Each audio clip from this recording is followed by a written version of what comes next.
Hello friends and welcome to my channel Satty logs. दोस्तों, बॉलीवुड में early 90s में बहुत से बड़े बड़े एक्टर्स आए। कई सारे एक्टर्स कुछ सालों तक चले। कई सारे एक्टर्स एक फिल्म के बाद फ्लॉप होकर इंडस्ट्री छोड़कर चले गए।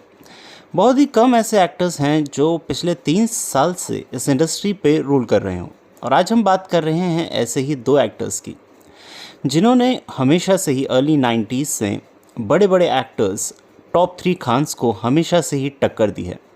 जी हाँ, हम बात कर रहे हैं दो फेमस एक्टर्स, बॉलीवुड के सिंघम और कॉमेडी किंग अजय देवगन और अक्षय कुमार के बारे में।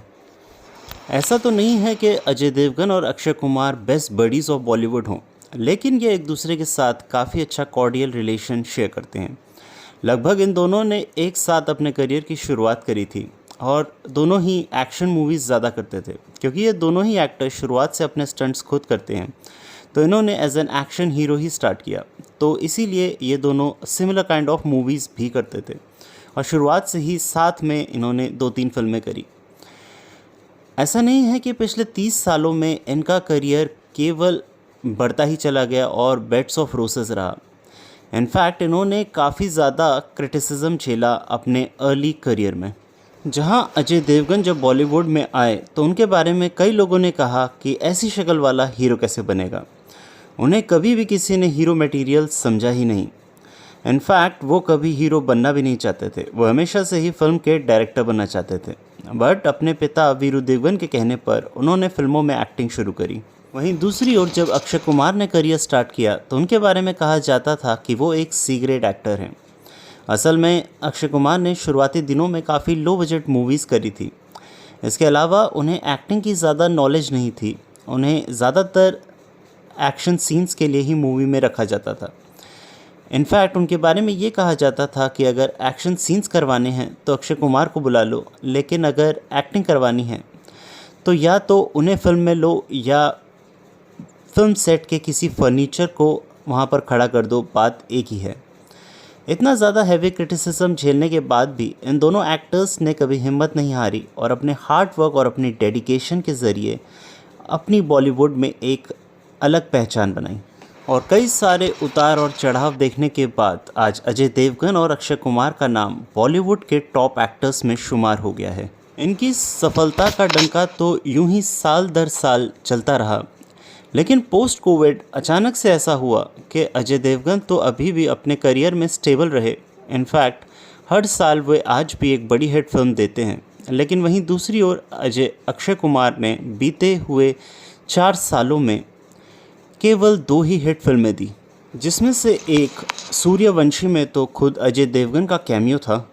वहीं उनकी दूसरी हिट ओ माय गॉड 2 में ज़्यादा किरदार उनके सह कलाकार पंकज त्रिपाठी का था। और आज इस वीडियो में हम जानेंगे ऐसे ही 5 रीज़न्स जिसकी वजह से अजय देवगन की फिल्में तो हिट हो रही हैं, बट अक्षय कुमार की फिल्में हिट नहीं हो पा रही हैं। इन 5 रीज़न्स में रीज़न नंबर 1 आता है मूवी सिलेक्शन। अक्षय कुमार जाने जाते हैं साल में कम से कम 4 फिल्में साइन करने के लिए। वहीं अजय देवगन कई बार साल में 4 फिल्में करते हैं तो कई बार केवल साल में 1 या 2 फिल्में करते हैं। अजय देवगन की फिल्मों को देख के लगता है कि जैसे मानो उन्होंने प्रॉपर स्क्रिप्ट पढ़ के अपनी मूवी का चयन करा है। तो वहीं अक्षय कुमार की कई बार कुछ फिल्में ऐसी भी दिखती हैं जो ऐसा लगता है कि अपने साल की 4 फिल्में को कोटा पूरा करने के लिए अक्षय कुमार ने ये फिल्म साइन करी है। इसका जीता जाता एग्जाम्पल है कुछ ही समय पहले आई फिल्म बड़े मियाँ छोटे मियाँ। बड़े मियाँ छोटे मियाँ फिल्म अक्षय कुमार ने साइन करी, जिसमें साउथ के सुपरस्टार पृथ्वीराज कुमार विलन का रोल निभा रहे थे। वहीं टाइगर श्रॉफ, जिनकी अच्छी खासी फ़ैन फॉलोइंग है एक्शन मूवीज़ में, वो इस मूवी में अक्षय कुमार के को स्टार होने वाले थे। अक्षय कुमार तो इस फिल्म में थे ही, साथ ही साथ इस फिल्म में एक सक्सेसफुल डायरेक्टर अली अब्बास ज़फ़र इस मूवी को डायरेक्ट कर रहे थे, जिन्होंने सुल्तान जैसी सुपर हिट फिल्म डायरेक्ट करी है। पर इन सब के बीच अक्षय कुमार शायद इस मूवी की स्क्रिप्ट पढ़ना भूल गए थे। शायद इस वजह से ही ये मूवी एक टोटल डिज़ास्टर साबित हुई।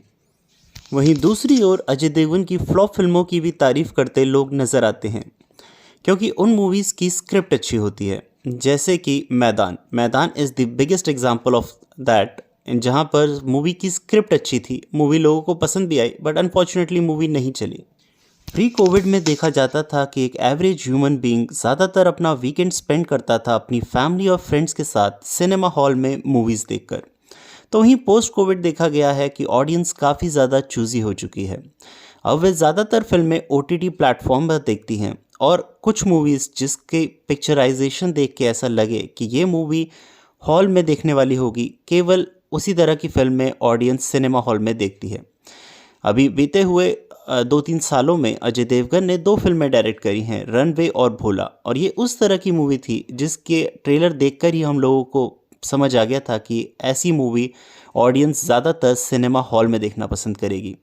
भले ही ये दोनों मूवी केवल एवरेज ग्रॉसर साबित हुई हो, लेकिन ऑडियंस ने भारी मात्रा में इस मूवी को सिनेमा हॉल में ही जाकर देखा। वहीं दूसरी ओर इस बीच अक्षय कुमार ने कुछ अच्छी फिल्में भी करी, बट वो फिल्में इस तरह की नहीं थी कि वो ऑडियंस को सिनेमा हॉल पर खींच सके। लोगों ने उस मूवी को देखकर एंजॉय तो किया, लेकिन अपने घर बैठकर ओटीटी प्लेटफॉर्म में। नंबर 3 रीज़न आता है preparation for the role. Akshay Kumar और अजय देवगन दोनों ही ऐसे एक्टर हैं जो कभी भी मेथड एक्टिंग के लिए नहीं जाने जाते। उन्होंने कभी भी अपने किसी रोल के लिए आमिर खान जैसी डेडिकेशन नहीं दिखाई। लेकिन अगर देखा जाए तो अक्षय कुमार जिस तरह की फिल्में करते हैं, ज़्यादातर फिल्मों में उनका ऑलमोस्ट सेम ही लुक नज़र आता है। जहां उन्होंने फिल्म करी पृथ्वीराज चौहान, जहां पर उन्होंने राजा पृथ्वीराज चौहान जी का कैरेक्टर प्ले किया था, उस मूवी की प्रिपरेशन के लिए उन्होंने रियल मूछ तक नहीं उगाई, जिसकी वजह से एक फेमस यूट्यूबर ठगेश ने इनके बारे में कहा था जोक करते हुए कि अगर उन्हें 100 करोड़ इस तरह की फिल्म के लिए मिले होते तो वो रियल मूछ क्या पूंछ भी उगा लेते। वहीं दूसरी ओर अजय देवगन भले ही कोई मेथड एक्टिंग ना करते हो, लेकिन तानाजी मूवी के लिए उन्होंने जिस तरह के कैरेक्टर में प्रिपरेशन करी थी, उसमें साफ दिखता है कि ये कोई असली वॉरियर हो।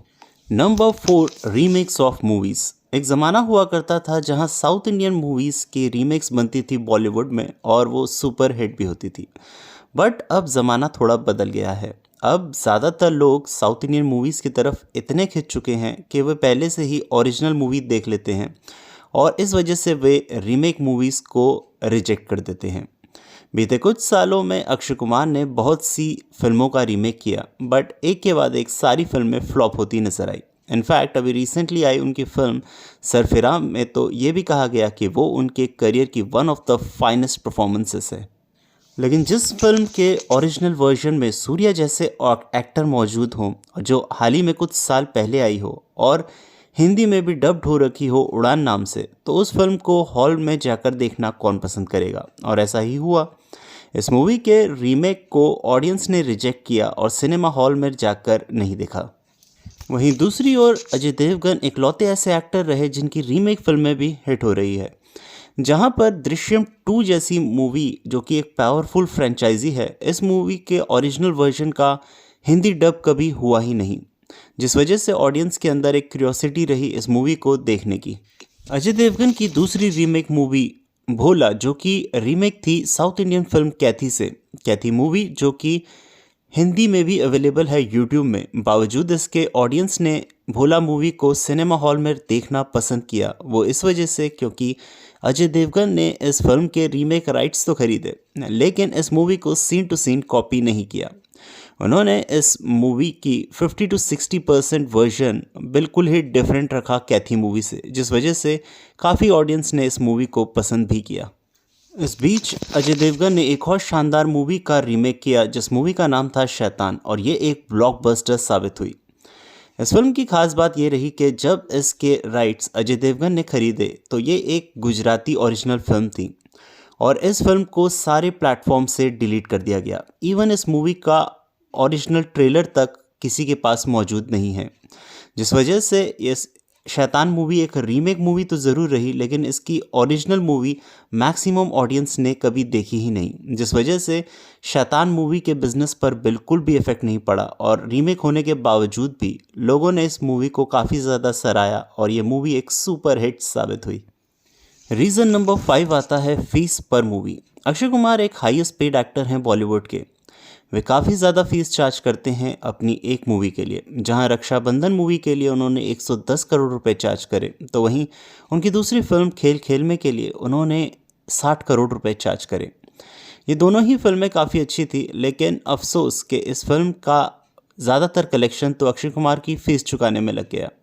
अगर अक्षय कुमार ने इन मूवीज़ के लिए कम फीस ली होती तो शायद ये मूवी एटलीस्ट एवरेज ग्रॉसर तो साबित होती।